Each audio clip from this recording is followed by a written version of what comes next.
नमस्ते दोस्तों, कैसे हैं आप लोग। तो दोस्तों आज हम पढ़ने वाले हैं महाबली वेताल की कॉमिक्स पशु की प्रतिहिंसा। पशु की प्रतिहिंसा। कई किताबें गुरीलों को खूंखार बताती हैं। वास्तव में वह शांतिप्रिय शाकाहारी होता है और जड़ें आदि खाता है। रात को गोरिल्ला बच्चे और मादाएं पेड़ों पर सोते हैं और नर पेड़ों के नीचे पहरेदारियों की तरह सोते हैं। गोरिल्ले शांतिप्रिय होते हैं लेकिन बहुत ही निडर और ताकतवर होते हैं। शेर भी उनसे कतराते हैं। वे डरते हैं जंगली हाथियों से। एक बार हाथियों के कारण उनमें भगदड़ मच गई। एक बच्चा अपनी माँ से बिछुड़कर जंगल में भटक गया। थोड़ा दूर ही गया था कि नन्ही सी जान जबरदस्त खतरे में पड़ गई। लगता है जिंदा है। पहाड़ी की तेज धारा जल धारा में शुक्र है बाल बाल बचा बेचारा। लेकिन गुरीले का बच्चा इसमें गिरा कैसे। जरा सा है। माँ जाने कहाँ है। भूख लगी होगी। तुझे दूध चाहिए। हिरनी बड़ी मौके से दिखी। वह चुपचाप झाड़ियों में बैठ गया। फिर सेहरा मेरी तरफ लाओ उसे। पत्तों का दोना बनाकर उसने उसमें हिरनी का दूध दुहा। मुझे कई जगह जाना है, कई काम है। बता तेरा क्या क्या इंतजाम करूं। वेताल ने गुरीले के बच्चे को बचाया, फिर अपने साथ ले लिया। बस्टा, तेरे सगे संबंधी कहीं मिल जाएं तो उन्हें सौंप दो। अपने नए साथी को लेकर वेताल कई हफ्ते जंगल में घूमा। तेरी कुटुंबियों का नहीं कहीं पता नहीं, मुझे ही कुछ करना होगा। वह उसे हिरण का दूध पिलाता था। भूख खूब लगती है बस्टर। रात को बस्टर उसकी बगल में ही सोता था।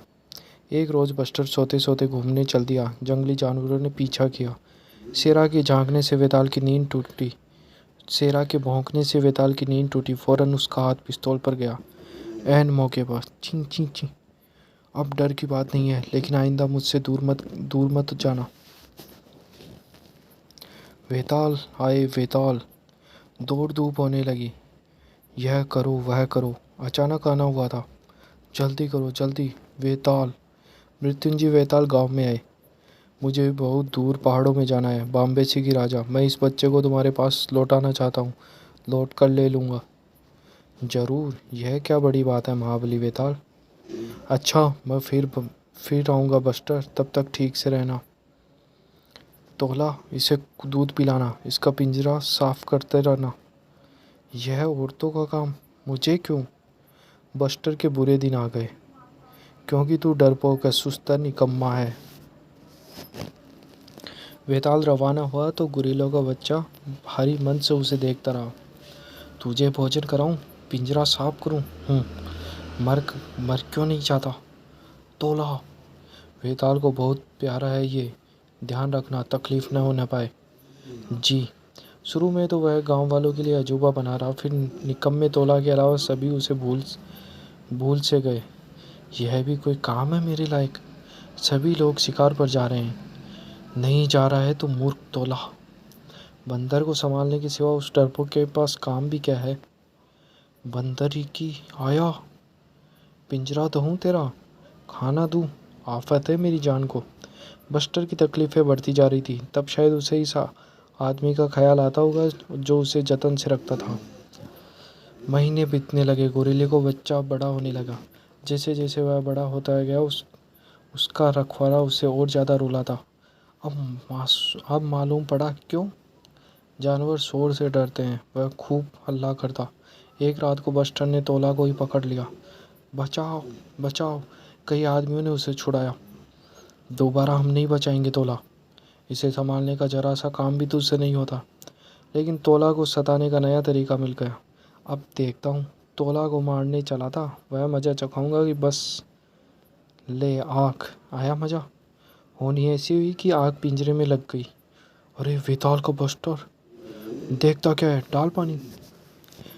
बस्टर आग की झुलस और गर्मी में हड़बड़ा गया। पास की झोंपड़ी में आग पकड़ ली तो लोग उधर बढ़े। नहीं, इधर आओ, मेरी झोंपड़ी, पानी लाओ जल्दी। बस्टर ने ऐसी उछल कूद मचाई कि पिंजरा टूट गया। वह अपने सताने वालों की मानस गंध से दूर भागा तो, लेकिन वह बहुत जल गया। जंगल में बेहोश हो गया। वेताल का बस्टर गायब। उसने हमें सौंपा था, फौरन ढूंढो, अच्छी तरह खोजो गांव में। तोला, पिंजरे में आग कैसे लगी। मुझे मालूम नहीं। गांव में तो कहीं नहीं है। तो वह बाहर जाकर खोजो। बस्टर दूर चला गया और छुप गया। अब भाग गया तो हम क्या करें? अरे वेताल का है। खूब ढूंढा, कहीं नहीं मिला। कसूर तोला क्या है, उसे आग से डर आता था। इसी से आग लगी, हमने आंखों से देखा था। वेताल ने हमें सौंपा था, वे नाराज हो जाएंगे। अब समझा मूर्ख। वेताल का गुस्सा हम पर उतरेगा। जल्दी कोई तरकीब करनी होगी। मैं तो कुछ नहीं, जली हुई लकड़ियां हटाकर कब्र खोदो। हम कह देंगे कि बीमारी से मर गया, यहाँ दफन है। हंसते क्या हो? यहाँ नहीं मरा तो जंगल में जानवर मार देंगे, बात एक ही है। बस्टर को बहुत दिन से नहीं देखा, बड़ा हो गया होगा, उसके लिए कुछ करना होगा। वेताल आए, वेताल आए, वेताल आए हैं। कुछ लोग चुप रहना, मैं समझा दूंगा उन्हें। आपका प्यारा गुरेले का बच्चा 7 दिन हुए मर गया, न जाने क्या बीमारी हो गई थी। यह उसकी कब्र, अपने साथियों से अलग रहता भी था, रहता भी कहाँ। ठीक है, पिंजरे में कैद रहने से तो मर जाना अच्छा था। अच्छा, मैं चलता हूँ। उन्हें पता चल गया तूने पिंजरा जलाया था तो कच्चा चबा जाते। तुझे 1 बरस की सख्त कैद की सजा है। उधर जंगल में बस्टर भोजन भी मुश्किल से जुटा पाता था। रात में जंगल की आवाज़ों से डर कर सुन हो जाता था। एक दिन उसे अपने जैसे जानवर दिखाई दिए। बस्टर के मन ने कहा, ये तेरे साथ ही, अब तू अकेला नहीं रहेगा। वह उनकी तरफ बढ़ा। गुरेले उसे अचरज से देखने लगे, क्योंकि बाल जल जाने से वह गंजा हो गया था। मनुष्य की गंध भी उससे आती थी। फिर वह उस पर ऐसा भरपूर वार पड़ा कि सन्न रह गया। वह जान लेकर भागा। आदमियों ने तो सताया ही, गुरिल्लों ने भी उसे ठुकरा दिया। समय बीतने के साथ बस्टर और बड़ा हुआ। बचाव के तरीके भी उसे आ गए। कभी कभी एक पुराने मेहरबान की धुंधली सी याद उसे आती थी। एक दिन एक भूखे बाघ ने उसका शिकार करना चाहा। बस्टर सो रहा था, बाघ के झपटने से जाग पड़ा। दोनों लगभग बराबर के थे, दोनों भूखे और जानदार। उनकी घमासान लड़ाई से सारा जंगल जाग गया। बंदर और चिड़िया और सभी जानवरों ने चीख पुकार मचा दी, और फिर शांति। लड़ाई खत्म हुई। समय पाकर बस्टर के घाव भर गए। महीनों पर महीने बीतते गए। बस्टर जंगल के एक एकांत कोने में बड़ा हुआ। वह जवान हुआ, ताकतवर और निडर। जंगल में उसे किसी का डर नहीं था। बड़े बड़े शेर भी 400 पाउंड वजन के उस जीव से दूर रहते थे। उसने एक गुफा में अपना ठिकाना कर लिया। कुछ शिकारियों के एक रात के लिए गुफा के पास पड़ाव किया। आग से बस्टर को जलते हुए पिंजरे की याद तो हो आई। उसे देखकर शिकारियों के होश हवास गुम हो गए। गुस्से में भरे गुरीला अचानक उनके बीच आ पहुंचा। एक ने हिम्मत की, उस पर भाला फेंका।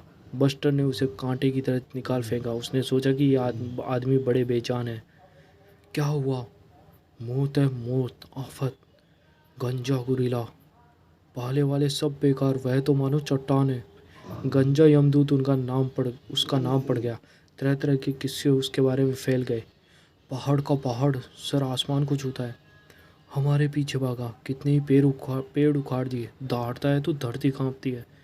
ऐसी बातों के कारण उसे देखते ही लोगों का खून जम जाता। ओह गंजा, बहादुरी हवा हो जाती। जंगल के इस यमदूत का चर्चा दूर दूर तक पहुंचा, बीहड़ वन में भी। गंजा गुरीला 50 फीट लंबा, लोग कहते हैं महाबली वेताल। गंजा यमदूत बाम्बेसी गांव भी पहुंचा। आफत टूट पड़ी। उसे जगह खूब याद थी। पिंजरा झोंपड़ी के पास ही था। वह बढ़ता गया तोला की तलाश में। बाम्बेसी लोगों ने गांव की बर्बादी देखी। झोंपड़ियां बर्बाद, मवेशी गायब, फसल का नाश। तेरे कारण, तूने उसे जलाया था। हमारे पूर्वज देवताओं की शांति के लिए बलि चढ़ाते थे। हम गंजे यमदूत को शांत करेंगे, मेरी बलि से, तेरी बलि से। नहीं नहीं, मैंने पिंजरा खुद नहीं जलाया, अकस्मात जल गया। चुप रहो, राजा की आज्ञा है। जब वह गंजा यमदूत शांत होकर चला जाएगा तब जंगल में मवेशी ले आएंगे, नहीं तो भूखों मरना होगा। दया करो, रहम। लेकिन जंगल में दया माया से काम नहीं चलता। जल्दी जल्दी, रात पड़ रही है। बॉम्बे से फिर से दीवार बनाने लगे ताकि गंजा फिर नुकसान न पहुंचाए। लेकिन वह दूर जा चुका था। उसे अपना शत्रु मिल गया था, कमजोर डरपोक आदमी, गंजा यमदूत। वेताल, हमें बचाओ, गंजे यमदूत का हमला। जंगल के ढोल गूंज उठे। पहाड़ी और घाटियों के दूर गांव गांव में, दूर दूर तक। बीहड़मन में वेताल के स्थान तक संदेश पहुंचा। मैं बॉम्बे से गाँव जाऊंगा, देखूंगा गंजे यमदूत को। संभल कर जाएगा, कहते हैं गुरेले के भेष में भूत प्रेत है। बाम्बेसी के राजा, इस आदमी को यहाँ क्यों बांधा? इसी की तलाश में गंजे ने हमें बर्बाद किया, इसी के कारण। दुख भरी कहानी है, अंदर चलिए तो बताऊँ, जल्दी कीजिए। इस आदमी को खोल कर लाओ। गंजे यमदूत की करतूत है। हम डर के मारे जंगल से अपने मवेशी भी नहीं ला सकते। गंजे का डर। इस आदमी को बाहर क्यों बांधा? इस तोला के लिए गंजे ने हमें सताया और हमने झूठ कहा था कि आपका गुरीला मर गया। तोला उसे आग से डराता था। अनजाने ही पिंजरा जल गया, गुरीला का बच्चा भाग निकला। मजा यमदूत, गंजा यमदूत आपका वही गुरीला है। बस्टर जिंदा है? गुरीले शांति प्रिय होते हैं, यह खूंखार हो गया। तुमने बनाया खूंखार, लेकिन जिंदा रहा तो और बर्बादी करेगा।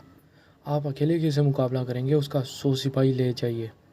नहीं, मैं अकेला जाऊंगा। बाम्बेसी के राजा, तोला को बाहर बांधा ताकि गंजा इसे ले जाए, हमें बख्श दे।